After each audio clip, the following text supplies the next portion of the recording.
There is no misuse of funds. A speech that's simply meant to say, do not vote for Sara on 2028. Sa totoo lang, hindi naman ang budget ang punteriya ninyo. Dahil napakadali naman magtanggal ng budget. What you are trying to do is make a case for impeachment. Sinabi ko na noon at ilang beses ko nang inulit na hindi ako ang problema ng bayan na ito. When you sent a letter to the Office of the Vice President, you attached a copy of the rules in aid of legislation. Yes po. Yes, sir. Nakalagay po doon na witnesses lang po ang ino-oath. Sabi niyo po, ngayon sa amin, resource persons kami. Ang ano po, considered as resource person po. Ang ano po? Kayo po. Kaya nga po. Yes po. Lahat po ino-oath po. Yes. Apo. Nakalagay po sa rules ninyo, witnesses. Nakalagay po dito ngayon sa table, resource persons. Lahat po considered as resource person and witness. Lahat po naman kayo, lahat resource person pa eh. Wala pa naman po tayong tinatawag na, lahat po considered as resource person pa lang po. Right. Opo. Ang nasa rules ninyo, witnesses lang po ang nag-o-oath. Wala po kayong rules sa resource persons. Ma'am, ano lang po yun eh. Yung term lang po yun eh. Pero considered as resource person din po kayo eh. Yes, sir. Opo. Resource persons nga po Kayo, nakalagay witness dito. din po at saka resource person po. Hindi niyo po sinabi na witness ako. Sinabi niyo po dito ngayon, resource persons. Ang nakalagay po sa rules ninyo, witness. Comsec, ano po yung pinadala po ninyo? Yun pong rules in aid of legislation. Mr. Chair, point of order. What is the point of order of the Honorable Congressman Because this issue about Macapagal? witness, resource person, etc., etc. Ma'am, pakilakas lang po, hindi po marinig. Persons and accused has been taken up in previous legislative inquiries in aid of legislation. I want to quote a December 8, 2008 hearing in the Senate, where Senator Miriam Defensor Santiago had an opinion on a similar situation, but she quoted a Supreme Court ruling. So,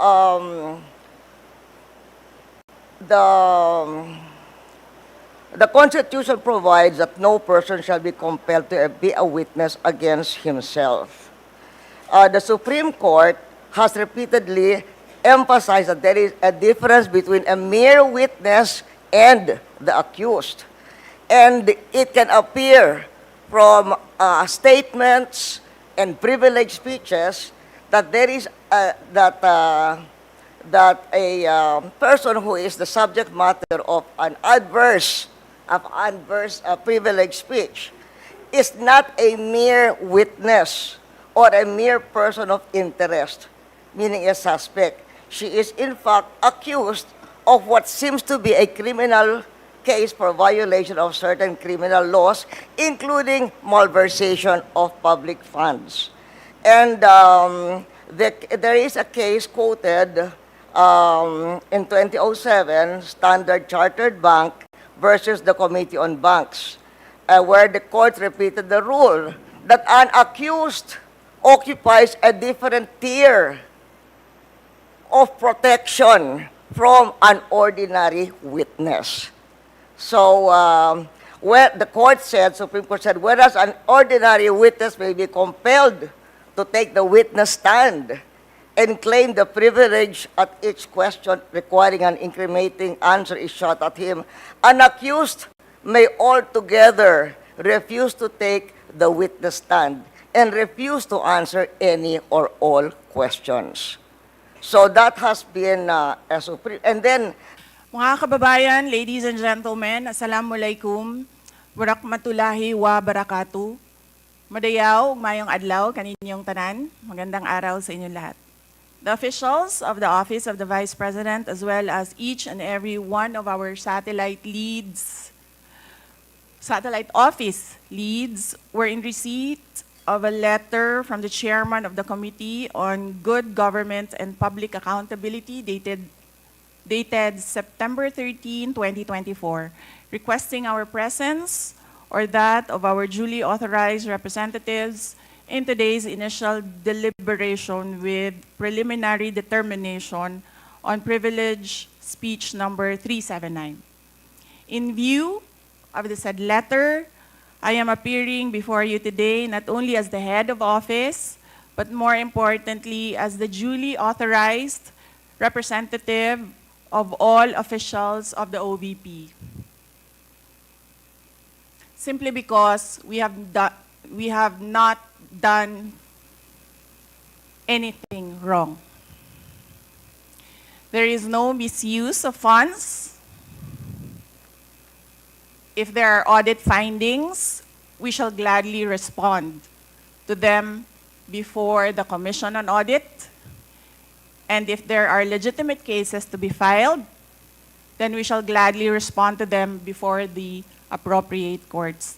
In relation to this, may I just say that I take notice of the opening speeches and nasabi doon, there is a determination of misfeasance, nonfeasance, and malfeasance. And those are cases that should properly be taken in the courts of law. What we are witnessing now is no ordinary legislative inquiry. This exercise is a well-funded and coordinated political attack. This much is evident from the very words of the privileged speech that prompted this inquiry. A speech that simply meant to say, do not vote for Sara on 2028. It is clear to me that this inquiry is not about misused funds, accountability, or governance. Instead, it is solely aimed at discrediting my name and my office to prevent future political contests. I have publicly stated my reasons as to why I've chosen not to defend the OVP's budget proposal for 2025. I have narrated the issues I encountered in previous years, which can easily be confirmed by looking at the NEP, the GAB, and the GAA for fiscal years 2023 and 2024. Further, I have even shared the drama that transpired last year regarding the confidential funds. Hence, just as we have done last year, we again leave the 2025 OVP budget to the pleasure of Congressman Martin Romualdez. I am not asking for any special treatment, nor am I asking you to uphold any tradition. There is no disrespect. All I am saying is that you have the complete freedom to do whatever you wish with the OVP budget. If you feel that all the documentary submissions are not enough, then by all means, huwag kayo magbigay ng budget. Sa totoo lang, hindi naman ang budget ang punteriya ninyo. Dahil napakadali naman magtanggal ng budget. What you are trying to do is make a case for impeachment. Hindi naman ako kakandidato sa nalalapit na eleksyon. Hindi ako namumulitika. Ang ginagawa ko lamang ay ang pagtupad sa aking oath of office at campaign platforms na trabaho, edukasyon, at mapayapang pamumuhay. Sinabi ko na noon at ilang beses ko nang inulit na hindi ako ang problema ng bayan na ito. Ang totoong problema ng bayan ay kagutuman, kahirapan, illegal na droga, kriminalidad, terorismo, hindi na sapat na healthcare, kalidad ng edukasyon, kawalan ng plano ng infrastruktura para sa disasters, at marami pang iba. So, you may try to destroy me, you can skin me alive, and throw my ashes to the wind.